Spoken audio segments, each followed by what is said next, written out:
सच्चिदानंद भगवान की जय।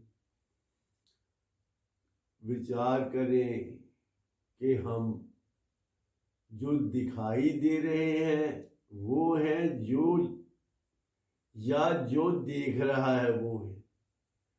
हमारा एक वर्शन जो है वो दिखाई दे रहा है, हम दिखाई जो दे रहा है वो हम हैं, या जो देख रहा है वो हम है। जो दिखाई दे रहा है दूसरों को वो है हमारी बॉडी, हम नहीं है, हमारी बॉडी है जो दिखाई दे रही है। और जब हम किसी दूसरे को देख रहे हैं तो हमारी बॉडी उसको नहीं देख रही, उसको हम देख रहे हैं। ये इस बात पर जरा विचार करें तो एक वो है हमारा वर्शन है जो सबको देखता है और उसको कोई नहीं देख सकता। हमें वास्तव में जो हम दरअसल में है, जो हमारी सही पहचान है, जो हमारी वास्तविकता है, वो कभी किसी को दिखाई नहीं देती।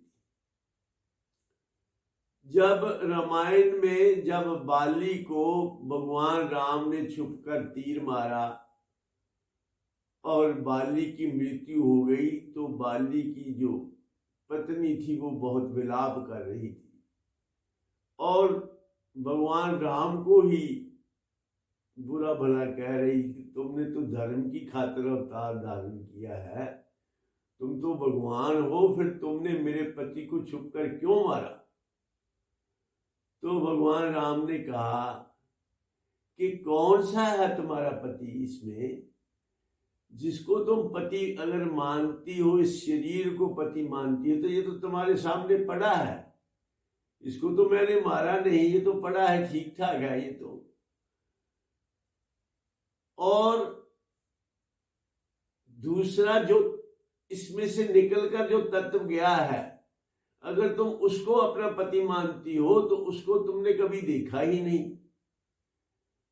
तुमको जो दिखाई देता था तुम्हारे पति के रूप में, जिसको तुम देखती थी, वो शरीर तो पड़ा है, और जो इसमें से तत्व निकल कर गया, अगर तुम उसको पति मानती हो तो उसको तुमने कभी देखा ही नहीं, उसके साथ तो तुम्हारा परिचय ही नहीं है। तो ऐसा सबके साथ है। हमारा एक वर्शन जो है वो कभी किसी ने देखा नहीं है, हमें कोई देख नहीं सकता, और हम सबको देखते हैं। और दूसरा ये है जो शरीर के रूप में हम सबको दिखाई तो देते हैं, लेकिन अगर हम शरीर हैं तो हम शरीर के तौर पे हम किसी को देख नहीं सकते। जब शरीर और आत्मा दोनों इकट्ठे हों तभी ही जीवन है, और अलग अलग ये जीवन नहीं है। अलग अलग एक दृश्य है, एक दृष्टा है, एक पदार्थ है, एक प्राणी है, प्राण है।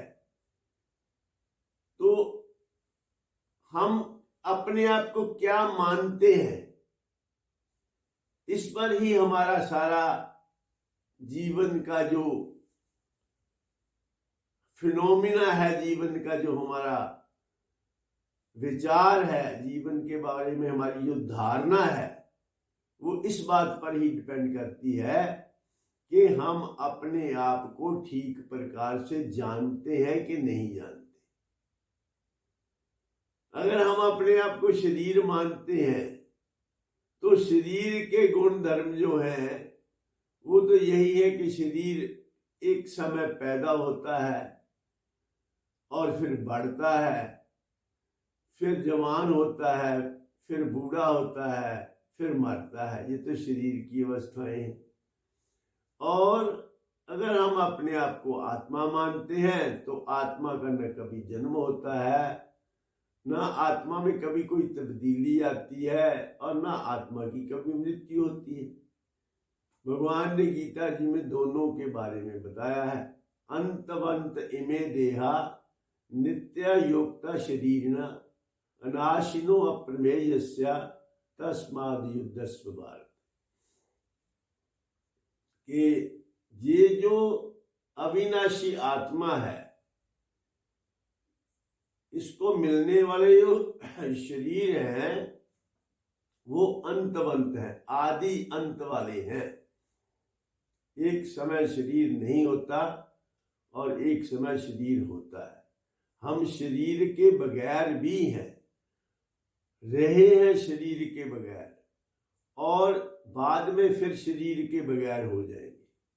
अशरीरी थे, शरीरी होकर के फिर अशरीरी हो जाएंगे।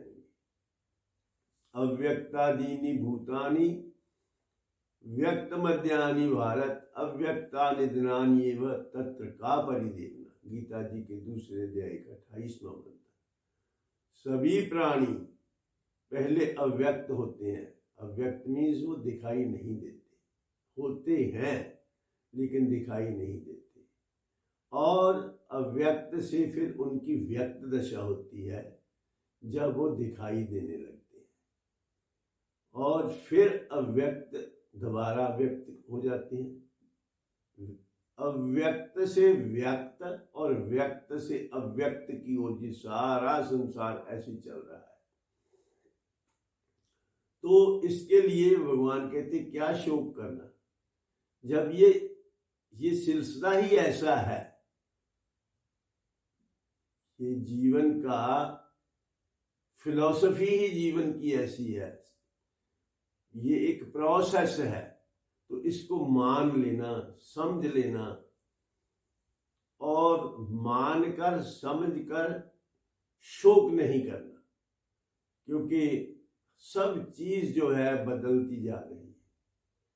भूमि, सागर, नदी, पर्वत, चंद्र, तारे चल रहे, इंद्र, ब्रह्मा, रुद्र, रवि कोई भी ना अब चल रहे। जाएंगे हम तुम सभी, संसार सारा जाएगा। शोक क्या करता है, क्या तू शोक से बच जाएगा? तो इसलिए जीवन में हमेशा खुश रहने के लिए, आनंद की प्राप्ति के लिए जीवन के बारे में यथार्थ बोध प्राप्त कर लेना चाहिए।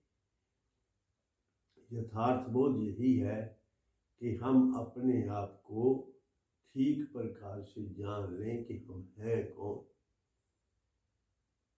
देखो, सोचो, बोलो को हम, चेतन दृष्टा साक्षी सो हम। सबसे बड़ा जो आदमी की समस्या है वो मौत का भय ही है। बाकी चीजें तो साइंस से, मेडिकल साइंस से कई बहुत से दुखों का आदमी ने उस पर पार पा लिया है, लेकिन मौत की कोई दुआ नहीं। जाते जाते कह गए लुकमान से दाना हकीम, सच कहूँ है दोस्तों, मौत की दुआ नहीं। तो मौत की दुआ नहीं है तो मौत को समझ लें कि मौत है क्या और होती किसकी है। मौत शरीर की होती है, शरीर को कोई बचा नहीं सकता। शरीर हर समय मरता रहता है। ये नहीं कि एक टाइम आएगा जब ये मर जाएगा। एक दृष्टि से देखें तो उस वक्त तो मरना बंद हो जाता है, जन्म से ही मरना शुरू हो जाता है। जन्म से ही जो शरीर मिला है आत्मा को, और इसके आत्मा और शरीर के मिलने का नाम जन्म, और इनके संबंध के विच्छेद होने का नाम मृत्यु। तो मिलने के बाद बिछड़ने का समय नजदीक आता जा रहा है। कोई कहे कि मैं 50 वर्ष जी लिया, तो इसका मतलब ये भी है कि अगर उसने 70 वर्ष या 80 वर्ष या 100 वर्ष भी जीना था तो उसमें से 50 वर्ष वो मर चुका, 50 वर्ष मरना बाकी है। तो इस प्रकार से एक तरीके से जब शरीर और आत्मा का संबंध विच्छेद होता है तो उस वक्त मरना बंद हो जाता है, नहीं तो हम कंटिन्यूसली मर रहे हैं, ऐसा भी सोचा जा सकता है। और अगर ठीक ठीक से हम अपनी पहचान कर लें तो हमें समझ में आ जाएगा कि हम आत्मा हैं और आत्मा की कभी मृत्यु नहीं होती। अमर हूं मैं आत्मा, मौत से डरता नहीं, कोई भी हथियार मेरा नाश कर सकता नहीं। अग्नि जला सकती नहीं, वायु सुखा सकती नहीं, पवन मिल 49 भी मुझको हिला सकती नहीं। कोई ऐसा हथियार नहीं है जो आत्मा का नाश कर सके, क्योंकि ये अविनाशी है, अविनाशी का नाश संभव नहीं है।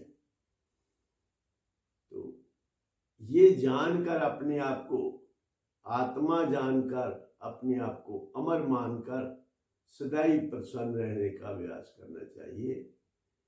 यही जीवन में खुश रहने का तरीका यही है कि क्योंकि आत्मा स्वभाव से ही सत्य चित्त आनंद स्वरूप है। आनंद हमारा स्वभाव है, आनंद की ही हमको खोज है।